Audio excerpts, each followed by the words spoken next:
Hello everyone, आप सबका स्वागत है पॉलिटेक्निक एकेडमी के ऑनलाइन ऐप पे। आज के इस सेशन में हम लोग लेटर एंट्री एग्जामिनेशन का मैथमेटिक्स का सिलेबस एनालिसिस करेंगे और देखेंगे कि कौन से टॉपिक से क्वेश्चन आपके आते हैं और कौन सा टॉपिक आपके लिए ज्यादा वेटेज रखता है। तो सबसे पहला देखिए, यहाँ पर है सॉलिड जियोमेट्री। सॉलिड जियोमेट्री में आपको बेसिक जो सॉलिड होता है, जैसे कार्टेशियन हो गया, सिलेंड्रिकल, पोलर, ये कोऑर्डिनेट सिस्टम है सॉलिड जियोमेट्री का। ये दोनों क्या है? कोऑर्डिनेट सिस्टम है। और जो बेसिक सॉलिड जियोमेट्री होता है, जैसे आपका कोन हो गया, ठीक है, कोन हो गया, फिर सिलेंड्रिकल सरफेस हो गया, सिलेंड्रिकल सरफेस हो गया, स्फेयर हो गया, ठीक है, उसके बाद आपका इलिपॉइड हो गया, टेंजेंट एंड प्लेन, इसके बारे में हम लोग स्टडी करेंगे। तो देखिए, सॉलिड जियोमेट्री से आपको क्वेश्चन क्या आएगा? आपको आएगा एक solid of revolution, equation of plane, ये सबसे आपका क्वेश्चन आएगा, जिसमें आपका इंटीग्रेशन और डिफरेंशिएशन दोनों ही यूज होता है और डिफरेंशियल इक्वेशन भी कई बार हम लोग यूज करते हैं। तो फर्स्ट टॉपिक जो सॉलिड जियोमेट्री है, इससे आपका 4 क्वेश्चन आ सकता है, 4 क्वेश्चन, यानी कि अप टू 16 मार्क्स। 16 मार्क्स का क्वेश्चन रहता है ऑन एन एवरेज बेसिस। कई बार इससे 2 क्वेश्चन ही आता है, ठीक है, 2 क्वेश्चन ही रहेगा, यानी कि 8 मार्क्स का, ठीक है। तो ये आपका सॉलिड जियोमेट्री का वेटेज है, ठीक है। नेक्स्ट देखिए, डिफरेंशियल कैलकुलस। डिफरेंशियल कैलकुलस देखिए, सबसे इंपॉर्टेंट आपका जो है वो सिलेबस में सबसे इंपॉर्टेंट टॉपिक है आपका। डिफरेंशियल कैलकुलस और इंटीग्रल कैलकुलस दोनों ही काफी इंपॉर्टेंट है, क्योंकि इसमें देखिए review of limit, continuity and differentiability हम लोग को पढ़ना है, जो कि आप डिप्लोमा में पहले भी स्टडी किए होंगे। उसके बाद आपका एक इंपॉर्टेंट थ्योरम आता है, रोज थ्योरम और लैग्रांजेस मीन वैल्यू थ्योरम।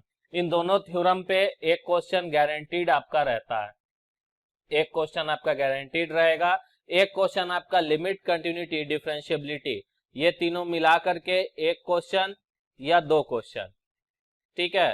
तो टोटल 2 और 1, 3 और 1, 4 क्वेश्चन यहां से आपका कंपलसरी आना ही आना है। मिनिमम 4 तो रहता ही है, मैक्सिमम कई बार आपका मैक्सिमम और मिनिमा ऑफ ए फंक्शन से भी क्वेश्चन आता है, ठीक है। फिर कॉन्केविटी एंड एसिम्प्टोट, ये हम कर्व में पढ़ेंगे।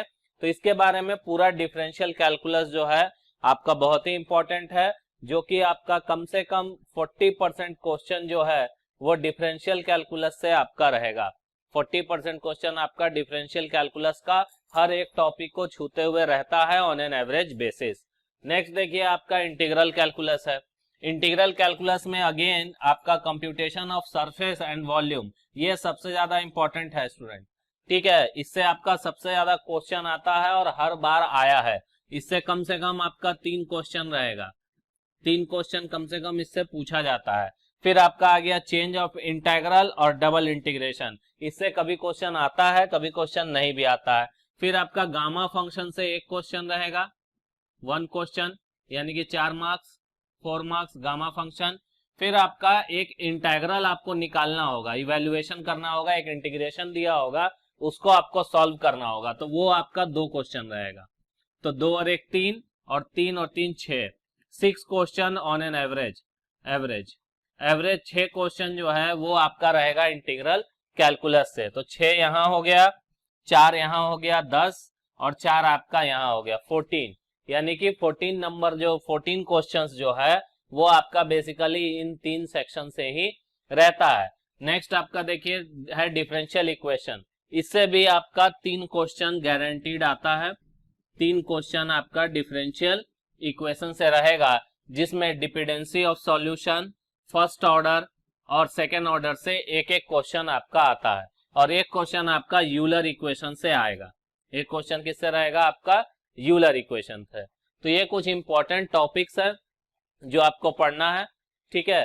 फर्स्ट में आपका सॉलिड जियोमेट्री, सेकंड में डिफरेंशियल कैलकुलस, थर्ड में है इंटीग्रल कैलकुलस, फोर्थ में है आपका डिफरेंशियल इक्वेशन, ठीक है। तो चलिए नेक्स्ट देखिए, नेक्स्ट है आपका वेक्टर कैलकुलस। इसमें आपका scalar and vector field, directional derivative, gradient और कर्ल निकालना। उसके बाद ये जो 3 थ्योरम है, ग्रीन, स्टॉक एंड गॉस, इससे आपका एक क्वेश्चन रहता है गारंटीड, एक क्वेश्चन इससे गारंटीड आता है। फिर हम सीक्वेंस एंड सीरीज का कन्वर्जन देखेंगे, उसके बाद पावर सीरीज से कुछ क्वेश्चन आता है, ठीक है। तो इससे कम से कम आपका 3 क्वेश्चन इस फील्ड से रहेगा, वेक्टर कैलकुलस से 3 या 3 से ज्यादा भी हो सकता है। नेक्स्ट आपका मैट्रिक्स है। मैट्रिक्स में देखिए इनवर्स निकालना और रैंक निकालना, इससे तो आपका एक एक क्वेश्चन रहेगा, गारंटीड रहता है। फिर आपका डायगोनल मैट्रिक्स है, इसका प्रॉपर्टीज को हम लोग यूज करके 1-2 क्वेश्चन करेंगे। और फिर आपका अलजेब्रा ऑफ मैट्रिक्स है, तो इससे भी आपका कम से कम 3 क्वेश्चन यहां से आपका रहेगा, ठीक है, ऑन एन एवरेज। फिर लास्ट में आपका आता है फोरियर सीरीज। फोरियर सीरीज में देखिए कन्वर्जेंस, हाफ रेंज सीरीज और ड्राइचलेट कंडीशन, इन सब को हम लोग स्टडी करेंगे। और कई बार आपका कन्वर्जेंस से और हाफ रेंज सीरीज से क्वेश्चन पहले भी आ चुका है। तो स्टूडेंट ये था आपका मैथमेटिक्स का लीट का एक सिलेबस एनालिसिस, ठीक है। इसमें इतने सारे टॉपिक हैं जो हम लोग को कवर करना है, और जो सबसे इंपॉर्टेंट है आपका वो है integral calculus, differential calculus, differential equation और आपका फिर डिफरेंशियल कैलकुलस। ये 3 टॉपिक है जिसको हम लोग को बहुत अच्छे से ध्यान से पढ़ना है, क्योंकि उससे नंबर ऑफ क्वेश्चन जो है काफी ज्यादा आता है। और जो एग्जामिनर है उसका भी यही मकसद होता है कि जो स्टूडेंट हैं उनका इंटीग्रेशन और डिफरेंशिएशन कितना स्ट्रांग है, ठीक है। हर एग्जाम में जो भी आपका डिप्लोमा का एंट्रेंस हो गया या बीटेक हो गया या आप हायर एजुकेशन में जाइएगा ना, तो ज्यादातर आपका इंटीग्रेशन और कैलकुलस कैपेबिलिटी ही टेस्ट होता है, ठीक है। तो इसीलिए किसी भी आप कॉम्पिटिटिव एग्जामिनेशन में देखिएगा इंटीग्रेशन और डिफरेंशिएशन से बहुत ज्यादा क्वेश्चन रहते हैं, या तो उनका एप्लीकेशन होगा या तो डायरेक्टली आपको डिफरेंशिएशन या इंटीग्रेशन पूछा जाएगा, ठीक है। तो आने वाले कुछ लेक्चर्स में हम लोग ये सारा टॉपिक 1 बाय 1 कवर करेंगे, ठीक है। तो चलिए हम लोग नेक्स्ट सेशन में मिलते हैं। Thank you very much.